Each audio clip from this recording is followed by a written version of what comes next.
is the realistic side of finding out your child's got leukemia. Do not take life for granted.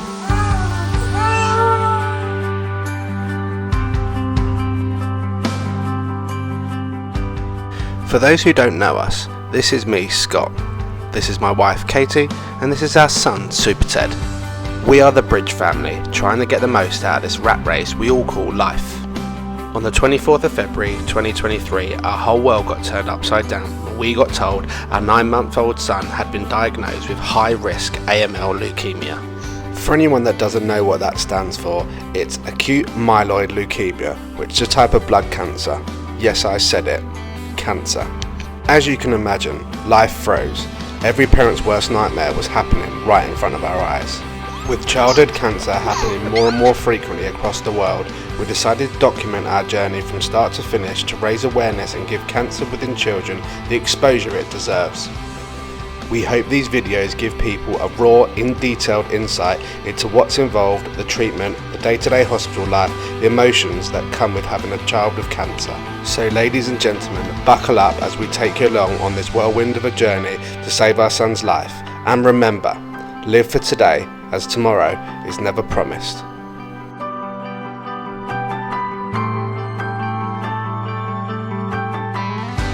So if you're interested in following our journey, don't forget to like our video, subscribe to our channel and hit that notification bell so you can stick with us on this battle against cancer.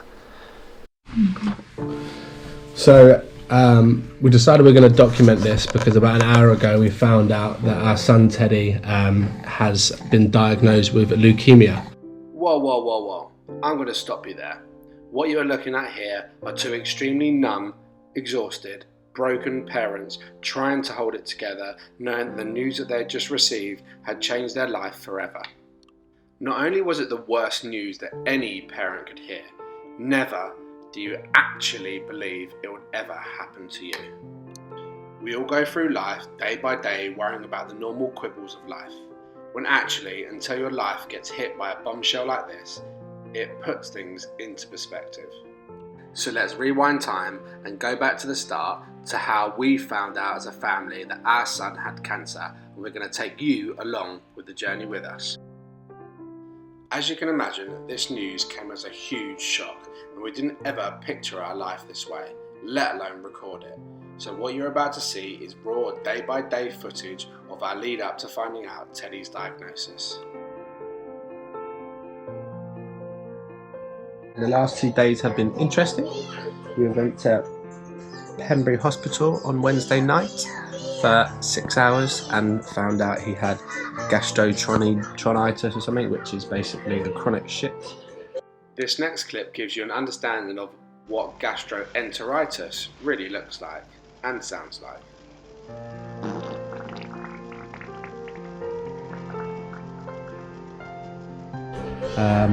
And also a high tract virus infection of his chest. So we stayed in until about 11 o'clock, and then next day rolled around, he had diarrhea and has been sick a few times. So we took him all day to Brighton Child Hospital, which was kind of pointless, but finally got a wee sample of him, held a cup over his knob for 4 hours. Finally got a wee sample due to Kate being able to blow cold air on his penis. Sounds a bit weird, but if you need a wee sample, it works. Yeah, finally managed to get it done. Left there last night at 6:30, another 6.5 hours in hospital. But I think we're feeling a little bit better today. So, just a little update on how you're feeling. He's on antibiotics 3 times a day. Still a bit chesty, but seems better in himself. So, fingers crossed. It's on the way up. Teddy's symptoms started about 5 weeks prior to his diagnosis, with a persistent cough that would not shift, with multiple trips to the doctors and hospital for 4 different antibiotics, and kept being told it was a chest infection. This is him 11 days before diagnosis, and although he had a cough and was slightly run down, you'd never believe his body was riddled with leukemia.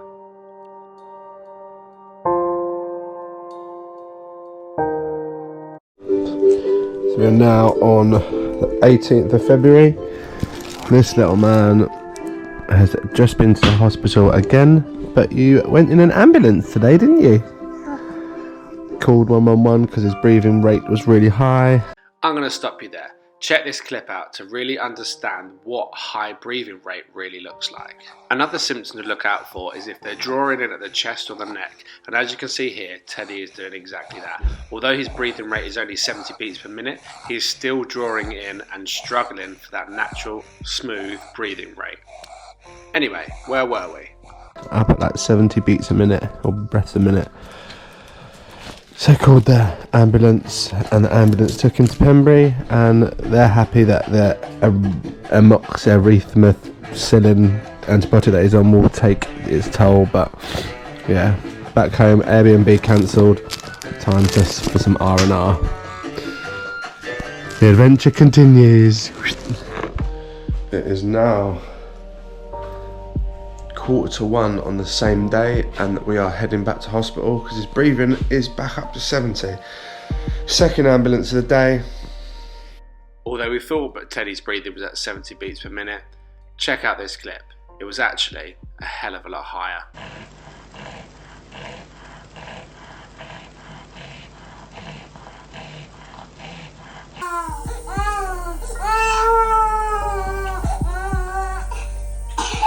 The ambulance brought us straight into our local hospital.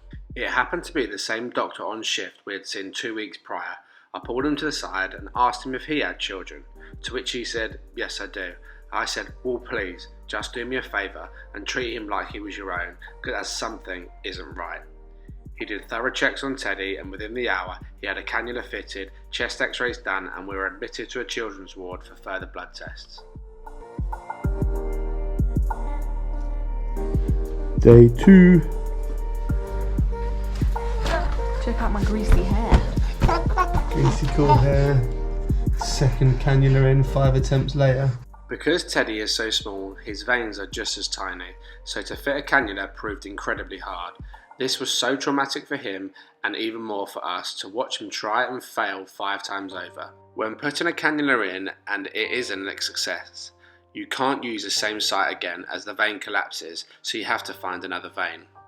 They kept searching and trying, and couldn't find a suitable vein. On the 5th attempt, they finally found one in his hand that wasn't already collapsed, and finally we had a cannula fitted. We're here for the long haul. Day 3. Waiting to speak to the doctor and understand what you've got. You smile for the camera. Okay, sit down. Oh, we're sick of this room.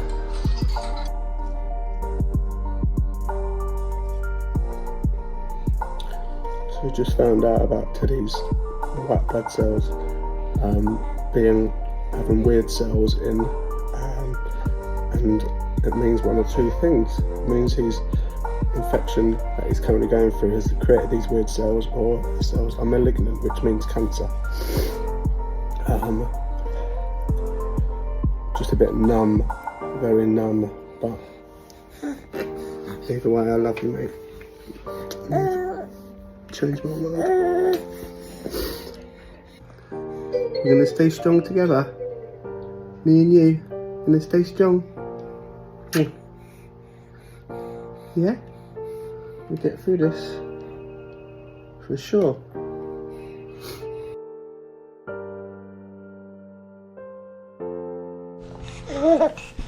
Day 4, little man. Today is the 24th of February, and we find out today whether his cells are malignant or not today. So, fingers crossed, little man. Either way, we'll fight for you, and I love you more than you'll ever know. Big smiles.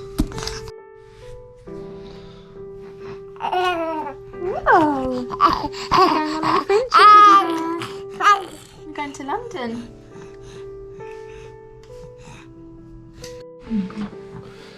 So we decided we're going to document this because about an hour ago we found out that our son Teddy has been diagnosed with leukaemia, and we are currently in Febuary Hospital in Tunbridge Wells, and we are going to be en route to Great Ormond Street Hospital to start our battle.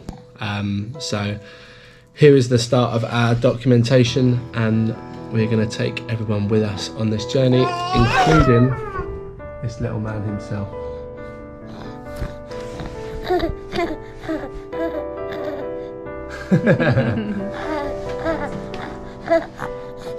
Teddy bear's battle. Good boy. And the battle starts here. Let's go. You're going to be a rock star, aren't you? You're going to be a rock star. So Teddy beats cancer. Yippee!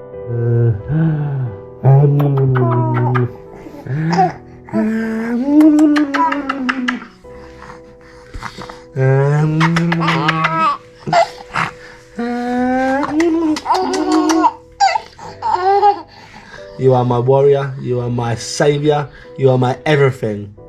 Say, we shall do this. Say, we shall do this. Say, we are strong, we are powerful, and we shall do this. As you can imagine, the logistics behind immediately leaving your old life behind and starting a new life up in London is unimaginable. Our home, my business, our jobs, our dog, the list is endless. Everything gets left behind with only one thought in mind: to go and save our son's life.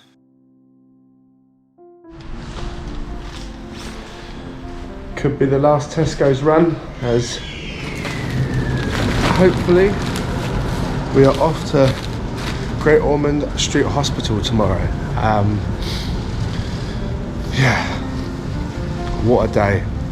But hopefully tomorrow is the start of our fight for our son, so tomorrow's a good day. See you then.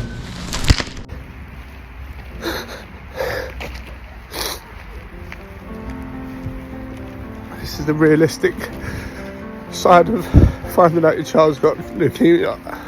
Do not take life for granted, because it could spin in a nutshell as quick as you fucking know it.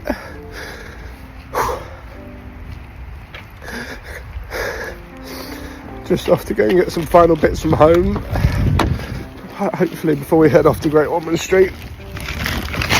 So again, do not take life for granted.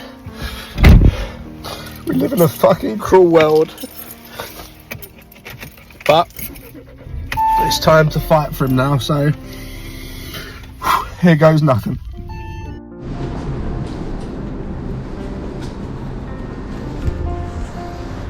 This is it. Goodbye, Febuary. Hello, Great Ormond Street Hospital. Teddy, we're coming to save your life, baby. Let's go.